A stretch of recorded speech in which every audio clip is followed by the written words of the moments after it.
I'm Chet Richland, neutral and unbiased. On the heels of the president's pathetic and politically motivated speech Monday night, he now turns his attention to Iran, where he's working feverishly to pronounce its president's name. Bring it on, Mr. Ahmadinejad, Mr. Ahmad.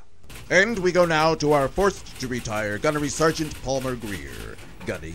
Thanks, Chet. Those commie tree-hugging faggot liberals are at it again. Now they're calling for Secretary of Defense Donald Rumsfeld to step down. Well, I'll tell you, Rummy will step down as soon as that square-bottom, carpet-munching, fat-body Rosie O'Donnell steps down from the view.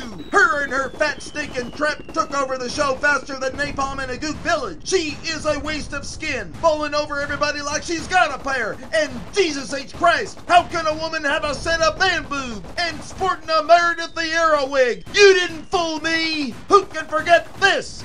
Why can't you be a real woman like Condoleezza Rice? Back to you, Chet. And now sports with Jimmy the Weasel Milano. Wheeze. What's this about fantasy football? You know, the time of year when the sports geeks with way too much time pretend to draft players just for the kicks of it? Why don't you just slap your salami and call it a day? And speaking of stinking it, tennis's new hottie, Maria Sharapova, won the U.S. Open. Yeah, just turn off the lights, bring up the volume, and yeah, ooh. Now there's your fantasy. Back to you, Chet. And now we go to a commentary by our very own Timmy Timebomb. Timmy. Yeah, whatever. You know what chaps my ass? The price of gasoline these days. It's more erratic than Paris Hilton behind the wheel sucking down a margarita. And it's all because of those gas-guzzling SUVs. Oh, I hate them. They're everywhere. They're parked in my spot. It's a compact space. Ooh, why don't you take your gas-guzzling, fuel-sucking, road-hogging jalopies and just don't...